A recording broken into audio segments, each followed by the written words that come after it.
takes on what it was like to have your minds on Dylan, obviously, and to play on the rest of the game? Just how you dealt with that? Yeah, obviously kind of a hectic game. See your captain go down like that obviously is hard. Tough to refocus for sure.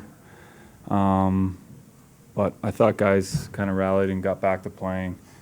But always hard to see. Yeah, I would echo that. I think it's just a tough sight to see. Obviously, you never want to see anybody down, especially the leader of your team. So it's a tough one to kind of regroup from. I think we did an okay job of it, and that was that with the penalties, with a lot of. I think we had 8 forwards at one time. It was a hectic game.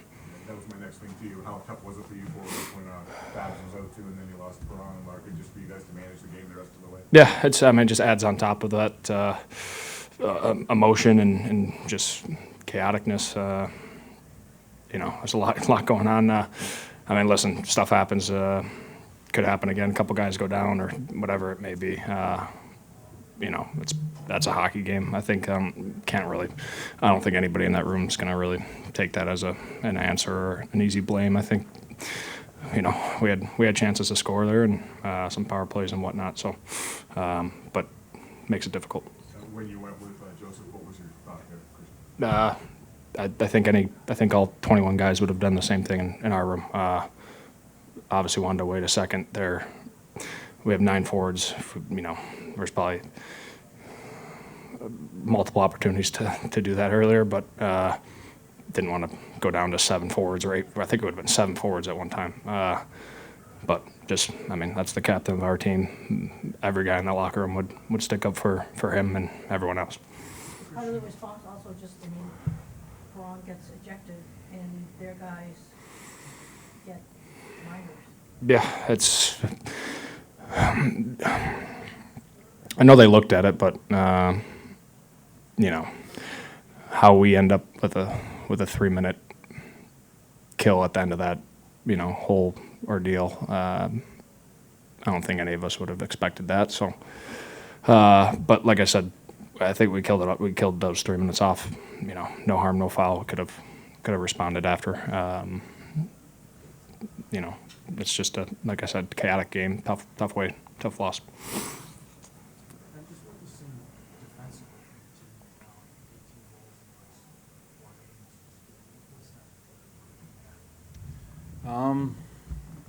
Well, I think, our games have kind of been 2 different stories. Probably the last 4 now. We get up a handful of goals, get a good lead where we're pressing and forechecking well and playing tight to them, and then we get that lead and kind of let off a little bit, sit back a little much, let them come at us.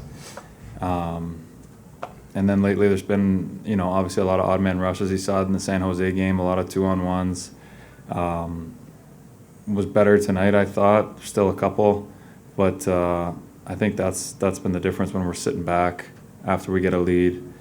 We're not a good team when we do that. We need to be aggressive and need to be taking time and space away, and that's when we're successful. And when we're not doing that, we give up goals. That's it's just the way it's been lately. So need to show some maturity and some growth and play the same way no matter the score.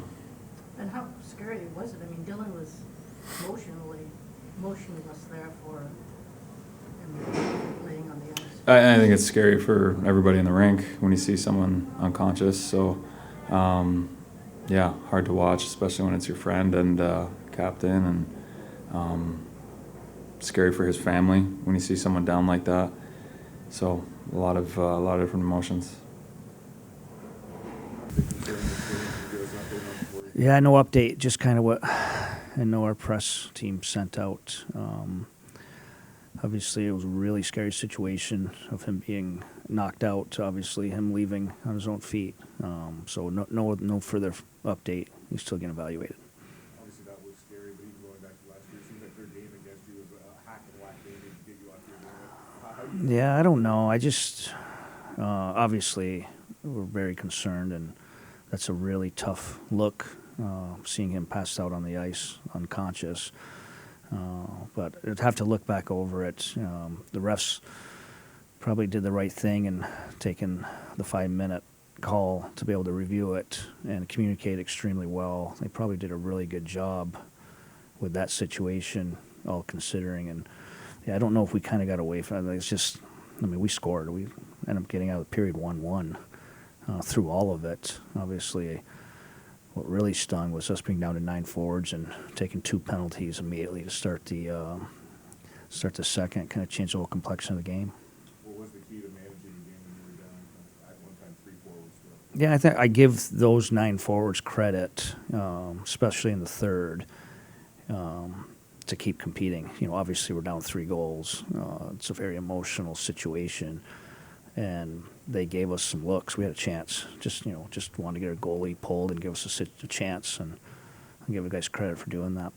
What explanation did you get on the penalties? Because it looked, So they called the original 5, and then because of the original 5, they're allowed to review it. And he had what he called. 2 hits to the heads, high sticks on them, and DP with the 5-minute major. So again, I thought, considering the circumstances, I thought both refs handled it extremely well, communicated well, and we moved on from it. I did not. He wasn't around. He was getting evaluated, even to this point. Chiarot talked about the last couple of games being emotional. What teachable moments do you pull from the last 2? Stay on task. Like, which is really unfortunate is, obviously we would have been really up against it in the second. I mean, you're down to 9 forwards, but the one power play goal and the other 2 goals were off turnovers and not simple hockey. I asked the guys to stay poised, stay focused, and not to lose our identity. And we kind of got away from it a little bit in that stretch at 2-1. And then we did a much better job in the third. I think if we would have had a very similar approach in the second like we did the third, we would have given ourselves a chance. what do you think of Christian Fischer's fight and the timing of it? I mean, I appreciated that. I mean, he's doing that for his teammates.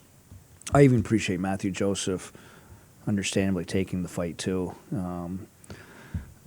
That's been our game, and that's the one thing I addressed the guys after. Appreciated their effort, and obviously Christian sticking up for his teammates. do you anticipate maybe having to play without David Braun that might get a suspension as well? We'll take a look. We'll see that. I don't know. I'm sure the league's going to take a look at that, but that's what we have the depth for. We'll see where JT's at. Obviously, we'll see where Dylan's at. We'll kind of let the dust settle tomorrow. See what we have to do to field the lineup. What did you think of Derek Lalonde? He's not as sharp. No, not. I mean, obviously, and it had nothing to do. I didn't pull him. I gave an opportunity for Reimer to get some touches because he'll get the net here soon. I don't know when, but he'll get back in the net there. But just a weird game, and they didn't get a lot of volume, but just a couple of those looks. Obviously, not to the level he's been at. I mean, you have to ask the question because it's your job. But you saw it, that he's been playing as. Sorry, guys. I've been chewing cough drops the whole time. Then I don't have them.